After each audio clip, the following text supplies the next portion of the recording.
দ্রুত খাবার খেলে আমাদের শরীরে যে 5টি ক্ষতি হতে চলেছে, তা চলুন জেনে নেই সেই 5টি ক্ষতি কী কী আমাদের শরীরে হতে চলেছে।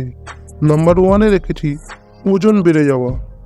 দ্রুত খাবার খাওয়ার অভ্যাস থাকলে আপনার ওজন বাড়িয়ে দিতে পারে এবং অতিরিক্ত ওজন বৃদ্ধির ফলে আপনার দেহের গঠন অস্বাভাবিক হয়ে যায়। বিশেষজ্ঞরা বলে দ্রুত খাবার অভ্যাস থাকলে খাবার চিবিয়ে খাওয়ার সুযোগ পাওয়া যায় না। এর ফলে একসঙ্গে বেশি পরিমাণ খাবার গ্রহণের প্রবণতা বৃদ্ধি পায়। এই কারণে আমাদের দ্রুত খাবার খাওয়া উচিত নয়। নাম্বার 2, ডায়াবেটিসের আশঙ্কা থাকে। বিশেষজ্ঞরা ইতিমধ্যে প্রমাণিত হয়েছে যে দ্রুত খাবার খেলে শরীরে যে ইনসুলিন রেজিস্ট্যান্ট হওয়ার আশঙ্কা বাড়ে এবং ডায়াবেটিস আক্রান্ত হওয়ার আশঙ্কা থাকে। নাম্বার 3, অ্যাসিডিটির সমস্যা দেখা দেয়। দ্রুত খাবার খেলে ঠিকমতো হজম হয় না। এই কারণে গ্যাস, অ্যাসিডিটি, পেট খারাপ, বমি বমি ভাব সহ একাধিক সমস্যা দেখা দেয়। বিশেষজ্ঞরা সতর্ক করেছেন এই বদ অভ্যাসের কারণে পন্দের প্রদায়ের আশঙ্কা তৈরি হতে পারে।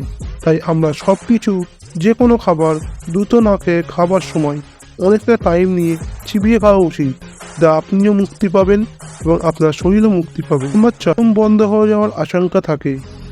আমাদের খাদ্যনালী ও শ্বাসনালী অবস্থানে একেবারে পাশাপাশি অন্তত দ্রুত গতিতে খাবার খাওয়ার সময় অসচেতনতাবশত খাবার খাদ্যনালীতে না গিয়ে শ্বাসনালীতে প্রবেশ করতে পারে।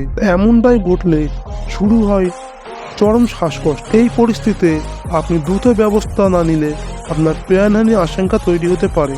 নাম্বার 5, ধীরে খেলে সুস্থ থাকবেন। পুষ্টিবিজ্ঞানীদের মতে খাবার ধীরে চিবিয়ে খাওয়াটাই ভালো। শরীর সুস্থ থাকে, আপনার খাবারের পুষ্টিগুণ পাওয়া যায়। সুতরাং যতই ব্যস্ত থাকুন না কেন, এবার থেকে আপনি যতটুকু সময় নিয়ে খাবেন, আপনি আপনার এই যে ক্ষতিগুলি থেকে বাঁচবেন। তাতে কাজের মাধ্যমে দেরি হলেও আপনার বড় ক্ষতি থেকে আপনি বাঁচবেন। যতই আপনার কাজ না থাক কেন, আপনারা খাবার সময় ধীরে ধীরে খাবেন, দ্রুত খাবেন না। ভিডিওটি কেমন লেগেছে অবশ্যই আমাকে কমেন্ট বক্সে জানাবেন এবং এই ধরনের ভিডিও পেতে গেলে আমার চ্যানেলটিকে সাবস্ক্রাইব করুন।